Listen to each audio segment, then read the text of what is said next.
Our mission is to inspire, educate, and motivate young people across the Caribbean. This is the Vision Seekers podcast, where views collide, founded by Amanda Webley and Shawala Richards during the COVID-19 pandemic. But VSP is more than two. We are a team dedicated to seeking out and presenting solutions to the problems that matter to you through open and honest conversations. Stay tuned.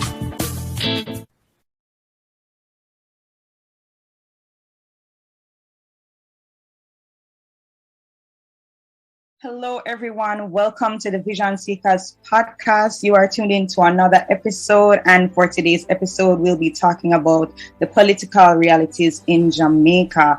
I am your host, Ariel Simmonds, a second-year student of the University of the West Indies, and I study medicine.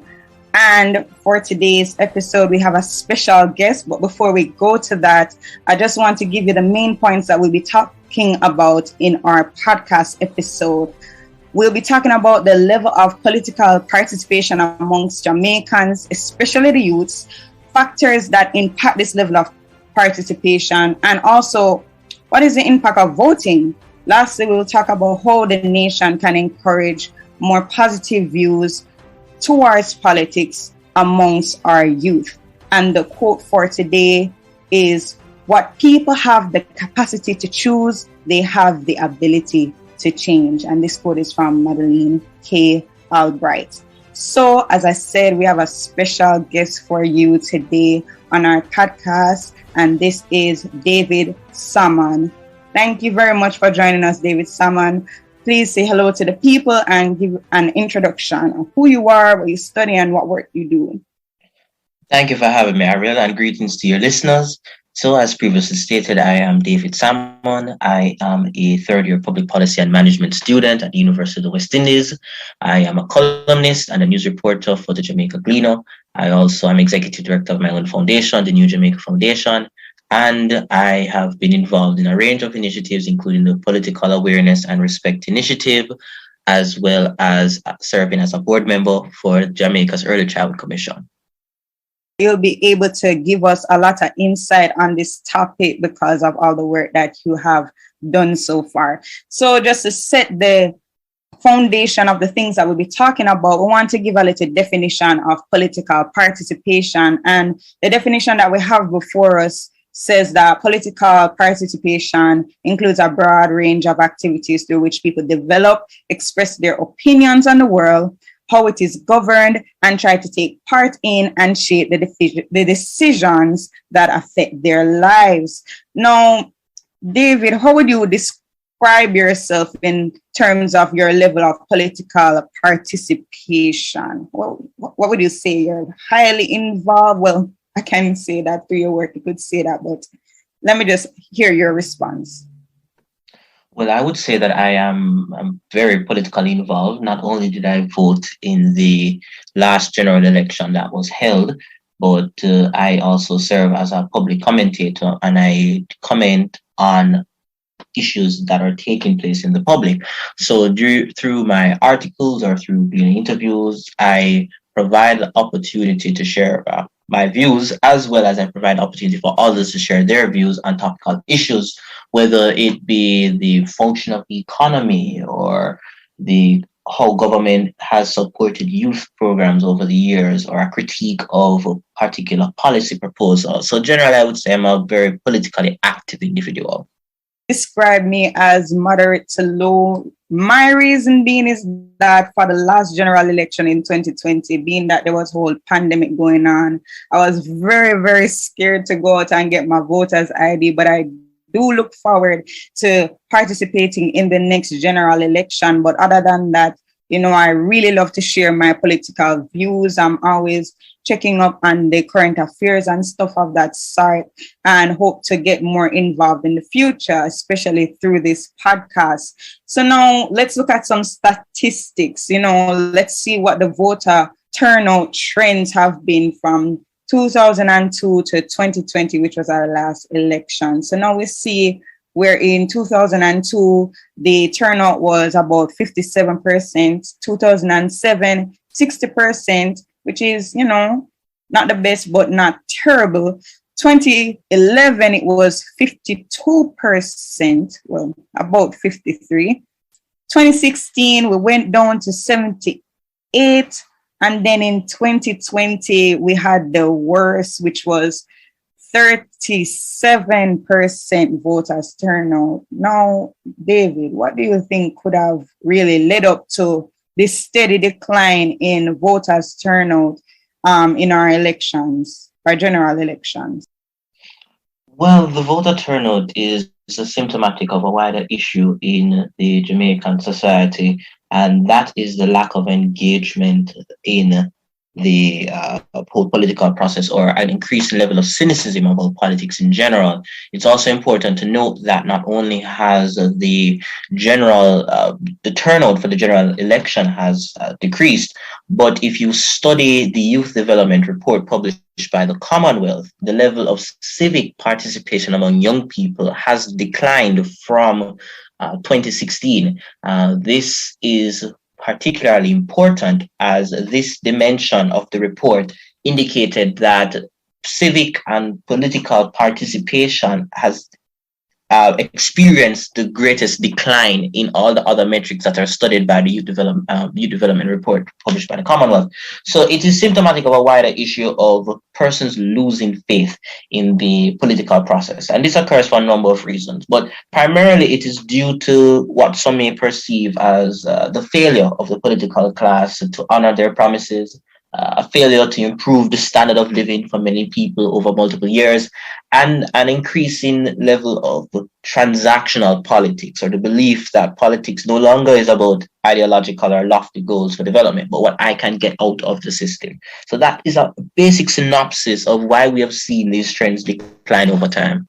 Thank you very much. I do agree with the points that you brought up. I will be going a little deeper in those points that you brought up. Now, just more statistics to back up what you had just said. The Jamaican Gleaner posted an article in 2020 saying that across the Caribbean, there has been similar, results declining around 50% or below. So, across the Caribbean, they're seeing about 50% are below voters turnout. So really and truly, this is something that is affecting a lot of Caribbean countries, but really the topic right now is Jamaica. And in Jamaica, there was a survey done by Latin American Public Opinion Project that showed 54% of youths around the age 16 to 29 do not believe in voting or campaign mobilization, and only 10% had confidence in Jamaica's parliament.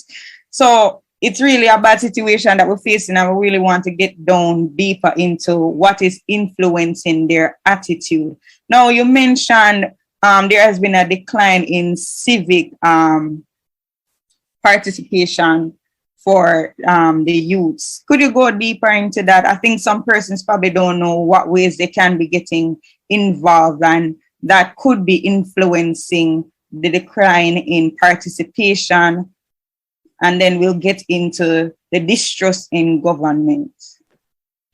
Well, civic participation has multiple dimensions to it. So it not only includes involving your own personal voice, because Jamaicans are very, especially young people, are very active on social media, but it also incorporates playing an active role in leadership, playing an active role in advocacy. And in this regard, Jamaica could do far better.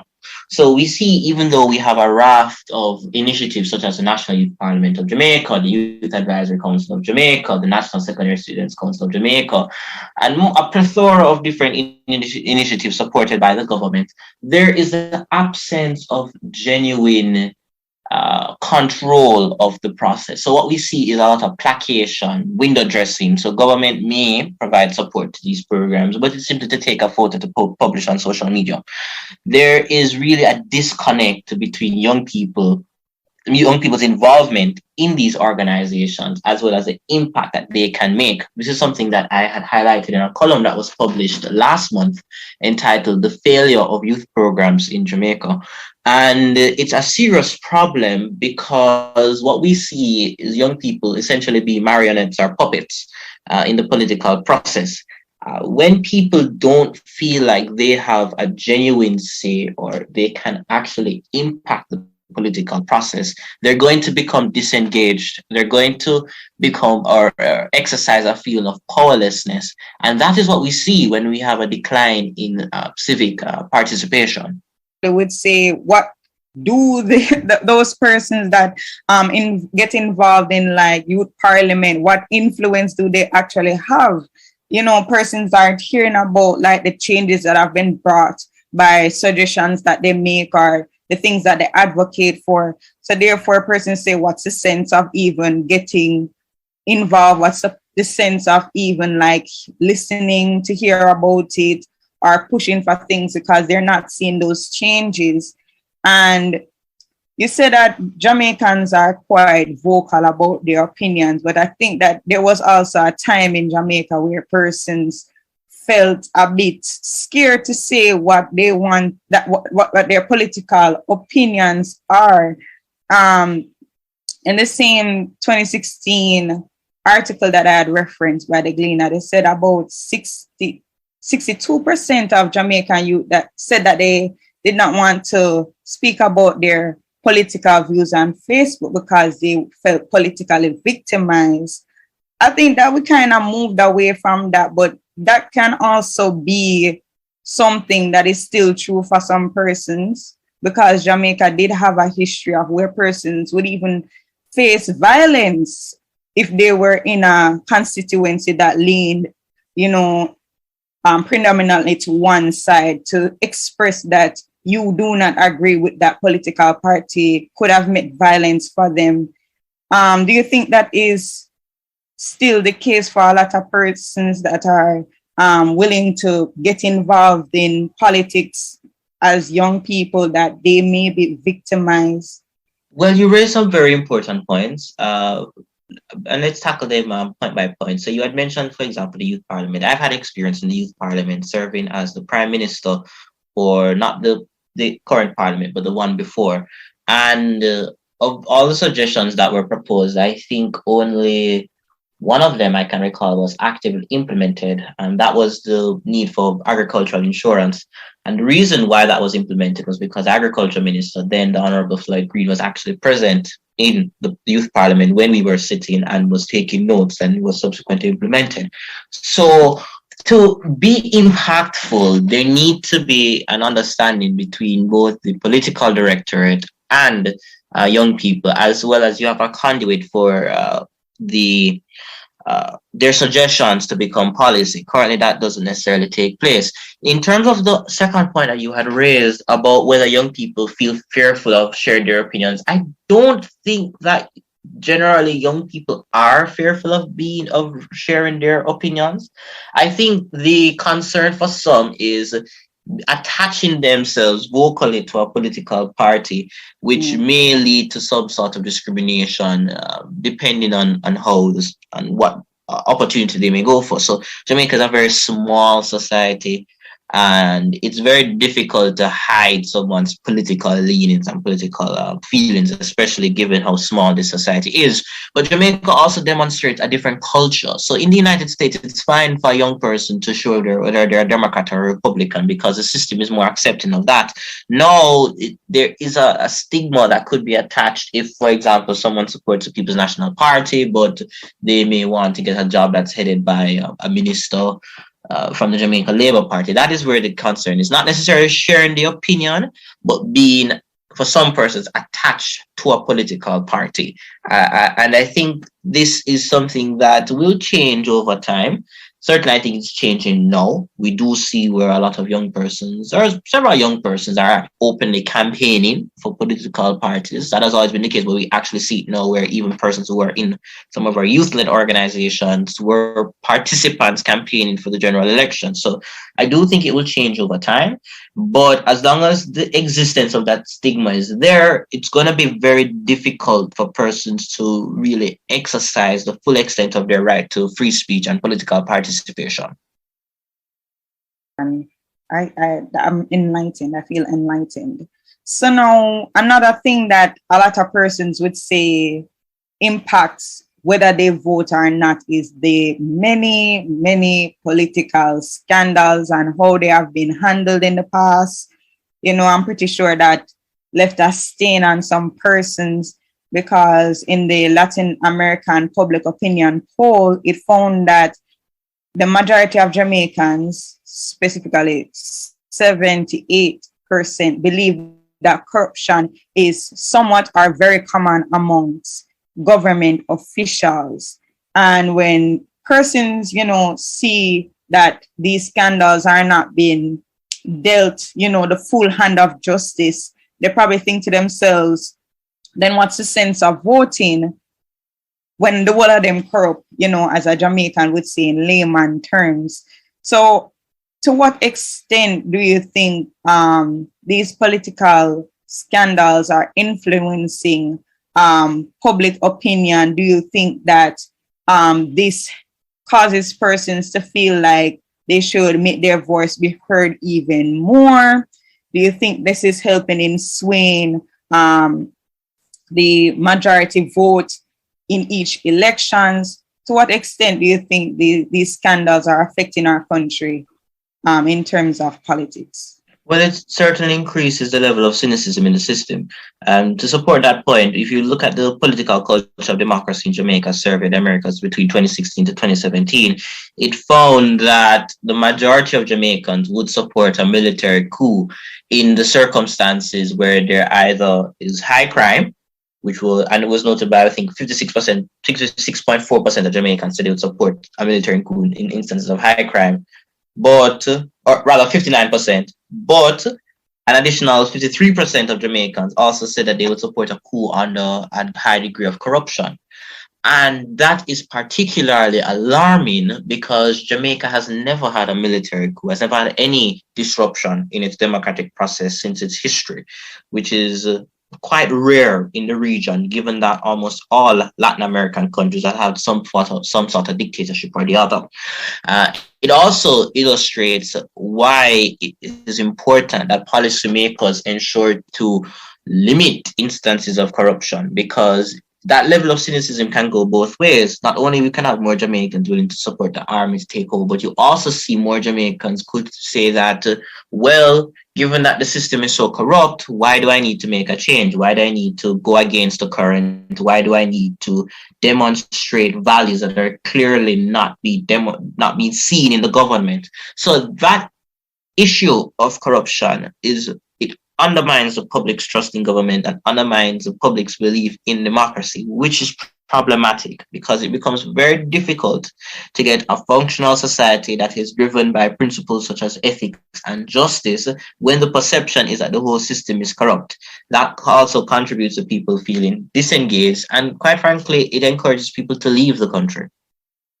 Much brain drain. Lots of talented and educated Jamaicans are leaving because they feel like the country is not progressing in a positive direction, and also these many scandals, they lose hope in democracy. But do you think that a lot of Jamaicans understand what the having a military coup would really mean in reality? Do you think that they just said that because they're just fed up with the government?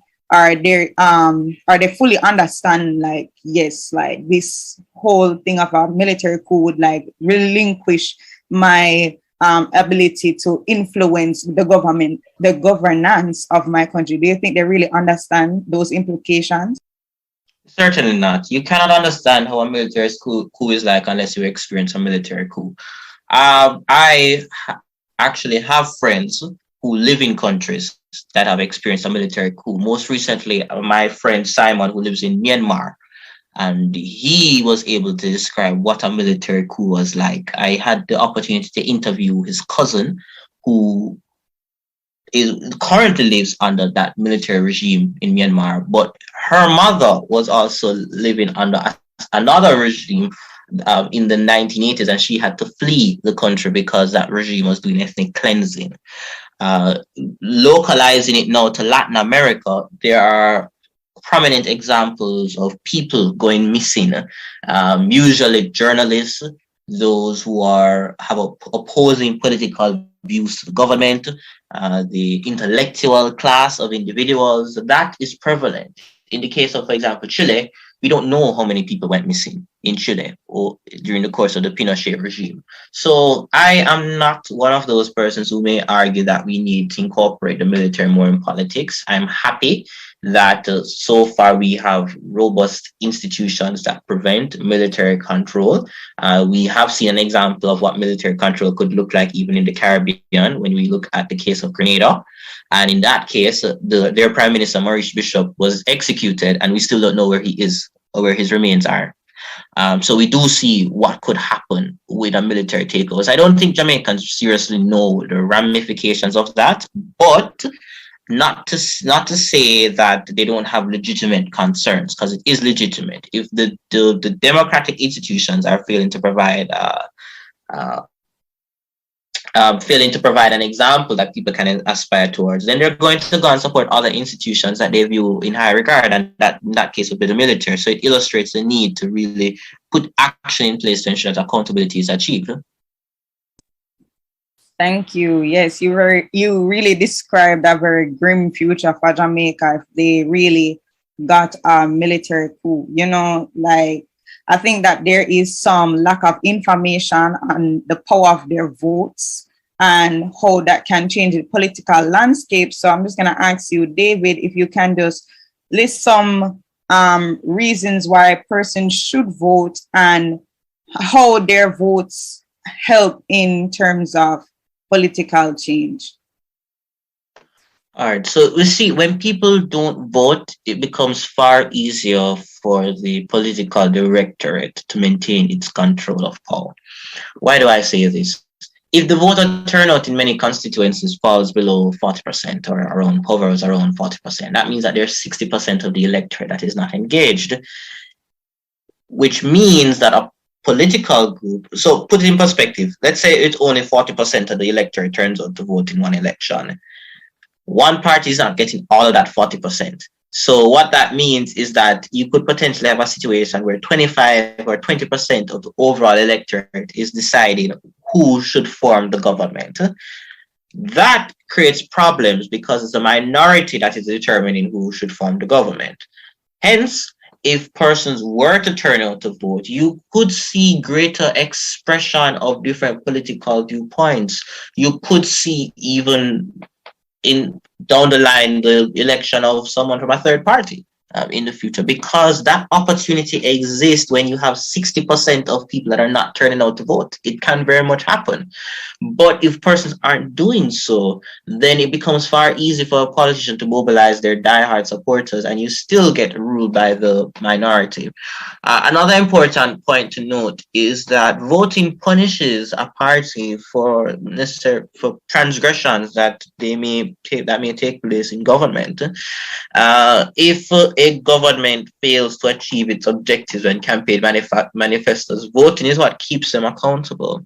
That is why you may note that in several marginal constituencies, you see greater political activity of their members of parliament because they don't have safe seats. When you have more persons getting safe seats, that is when you have the problems where you get the lethargy, the lack of involvement. But when seats are no more competitive, then you can see greater and improved forms of representation. So that illustrates the importance of voting. Very important. And also that the whole concept of safe seats really does affect how our politicians act and how much work that they put in. And I always encourage persons, you can't allow the politicians to think of you as a safe seat. Whenever they're not acting, vote them out. But there's a very strong sense of political loyalty. And I think that also affects low voter turnout.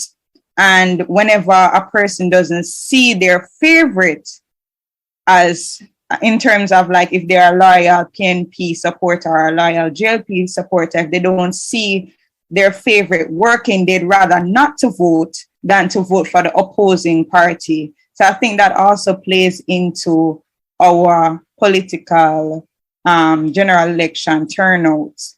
But it's very influential when persons are willing to show their displeasure, and it keeps our politicians accountable. Certainly. I think that what these examples illustrate is the need for persons to actively shape their own destinies and the destinies of the communities that they live in. I certainly think that more persons can be involved in the political process. I would encourage persons to be involved in the political process because it's only through that involvement that we can achieve true accountability.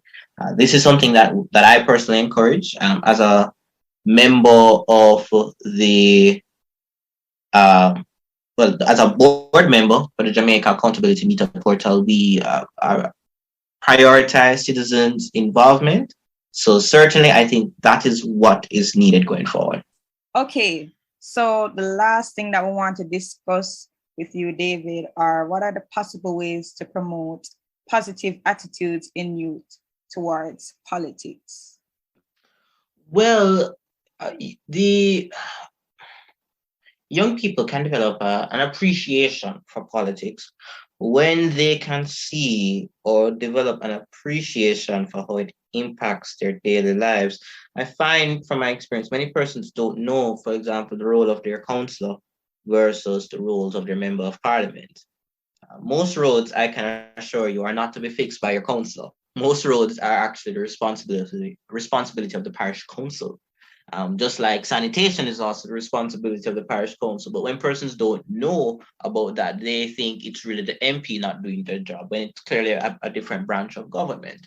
So developing an understanding of how government functions is important for persons to develop an appreciation and overall learn to have a positive use of government. Additionally, it's also important to know that young persons, if they can see successful elements of advocacy, then they can demonstrate a positive impact or increase their perceptions of government. So, for example, one instance where advocacy really worked in Jamaica was the delineation of the cockpit country boundaries, which took place after multiple persons, including young people, signed the petition to ensure that the borders were clearly demarcated, and the government had to respond. In fact, when the government was late, we saw more attention being placed on it, and they responded again. We see now, even recently, initially the government had indicated they wanted to loan money to get our fellow students back to Jamaica, and there was political pressure. Persons were advocating, and see now the Prime Minister has made a personal donation along with the leader of the opposition. So when persons see how advocacy can work, I think certainly perception of government will improve over time. So it really looks to develop an understanding of how government work, what are the different organs of government, what are their responsibilities. And once we can achieve that, then overall, I believe that the perception of government, and including the desire to become involved in government, will increase. Thank you, David. And some other things that could probably help it is also political transparency. Persons need to know what the government is doing, but the information is there, but I think that it can be made more accessible to youths, and possibly even like making the voting process more youth friendly by, engaging technology. But those are for the future, but the suggestions that you made can be implemented in the near future. So thank you, everyone, for listening to the Vision Seekers podcast.